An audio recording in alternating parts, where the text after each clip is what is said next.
บายดีเนาะพบกับข้าพเจ้าในวิดีโอนี้ซึ่งมีมีคนคอมานะว่าเฮ็ดวิดีโอออกเน็ต ใส่คำว่าวิดีโอออกเน็ตก็คือเป็นการคอนฟิกให้เราเตอร์ไมโครติกสมาร์ทออกอินเทอร์เน็ตได้ซึ่งมันจะมีขั้นตอนการคอนฟิกอย่างไรเดี๋ยวเขาไปเบิ่งนะตัวนี้นะคอนฟิกไมโครติกก็คือนะเข้ามาตัวไมโครติกเรียบร้อยแล้วตัวที่จะคอนฟิกให้มันออกเน็ตได้มีอยู่2ตัวหลักๆเลยตัวทำเองเนาะเขาจะให้มันออกผ่านตัวที่เป็นไซส์ของ ISP เขาเอามาให้สมมติว่าของผู้ให้บริการเจ้าหนึ่งแล้วเอามาแล้วมาเข้ากับไมโครติกเขาเลยถ้าว่าแบบนั้นเขาจะมาใส่เป็นลักษณะของ PPPoE คือเขาเห็นว่ามันจะมี user password ที่เขาให้เข้ามาเนาะ PPoE เขาเข้าไปตัวเมนู PPP มันจะมีกดบวกเข้าไปเขาไปเลือก PPoE client เนี่ยแอดเข้ามาเวลาเขาเปิด PPoE client เห็นว่าเดี๋ยวมาปั๊บนะตัว PPP เอา1ตัวนี้เอาซื้อตามนี้ก็ได้แต่ว่าตัวที่จะเปลี่ยนเขาต้องมาเปลี่ยนอินเทอร์เฟซตัวนี้หมายถึงว่าพอร์ตของตัวไมโครติกหันสมมติเขามี4พอร์ตนะเขามีอยู่4พอร์ตมีจักเขาเอาไซน์มาเสียบเขาพอร์ตใดเขาเลือกตัวอย่างตัวนี้ของข้าพเจ้าจะต่ออยู่ที่พอร์ตที่1อีกเท่านึงเลือกพอร์ตที่1ไปอันนี้ถือว่าแล้วเนาะเลือกอินเทอร์เฟซต่อมาเขามาเลือกใส่ user account user กับ password ของผู้ให้บริการเขาจะให้เข้ามาซึ่งของข้าพเจ้ากับโบเจนะเดียวเอามาใส่ copy ใส่นะโอเคเอา user ใส่ เข้าไปแล้วก็มี password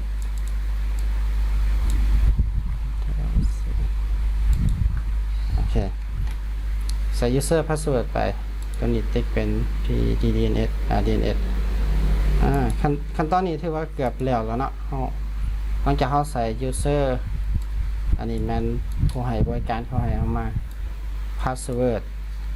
แล้ว interface เลือกเป็นพอร์ตที่เขาต่อสายเข้ามาโอเคหลังจากได้เรียบร้อยเขากด apply ไปโอเคก็ได้เห็นป่ะตอนนี้เริ่มมาละอินเทอร์เน็ตเริ่มมาตัวนี้เป็นตัว R ที่มันขึ้นมาคือ running TX มาละTX RX ตอนนี้ที่ว่าแพ็กเกจมันก็เริ่มแดนแต่มัน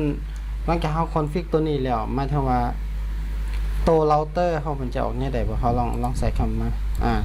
ใส่หน้าคำมันปิ้งมานะปิ้งโอเคอันนี้คือเวลาเขาปิ้งนะใส่เราเตอร์ปิ้งปุ๊บสังเกตว่า Data มันเขียนละเห็นป่ะจะมี Data Land อันนี้ที่ว่าเขาออกเนี่ยแต่เรียบร้อยนะพอออกเน็ตได้แล้วแต่ว่าใครอันจะยังออกเน็ตบ่ได้นะเขาต้องไหนมีคำว่า net นะในจะบ่คือกับอุปกรณ์ยี่ห้ออื่นยี่ห้อไหนเขาต้องไหน net ก่อนฉะนั้นหลังจากว่าเข้าคอนฟิกเดี๋ยวเอาเนาะแล้วเรียบร้อยเขาต้องไปคอนฟิก net ให้มันnet อยู่นี่ตัวนี้สำคัญนะบางคนมาค่าอยู่ในคอนฟิกใส่ user password ไปเรียบร้อย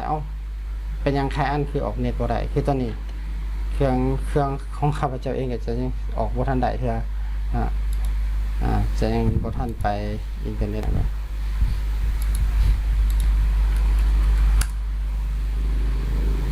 มันจะขาดตัวนี้นานมันขาดก่อนมันแล่นอยู่นี่แหละ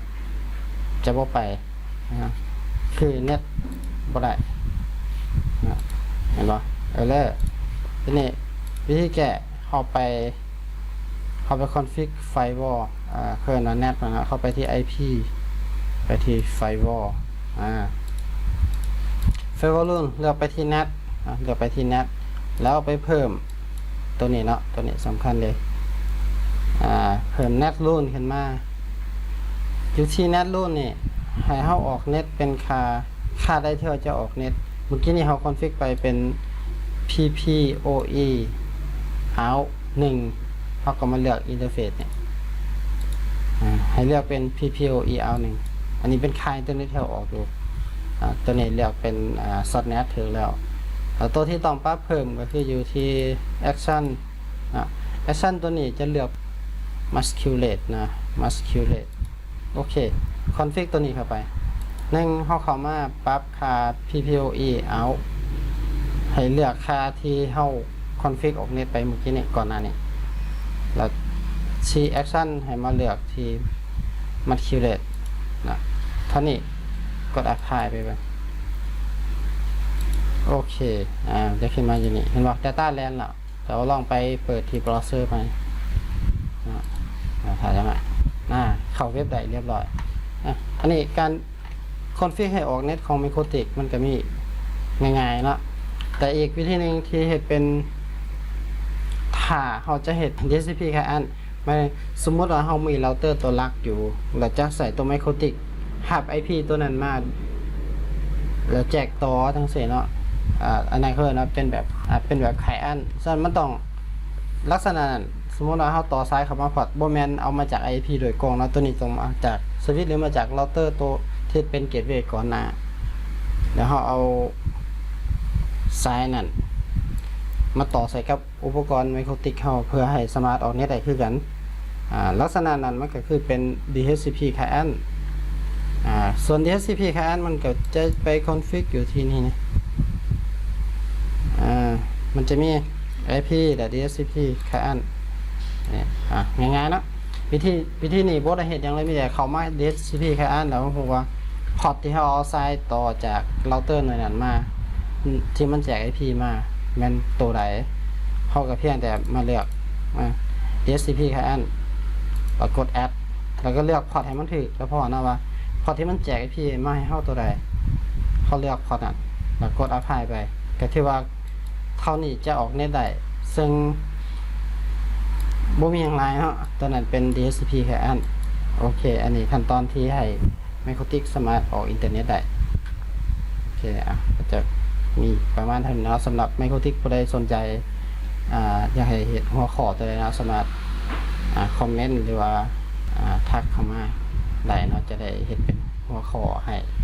แต่ละหัวข้อลองเบิ่งเนาะว่ามีผู้ใดสนใจโอเคสำหรับคลิปนี้ก็จะไม่เท่านี้เนาะ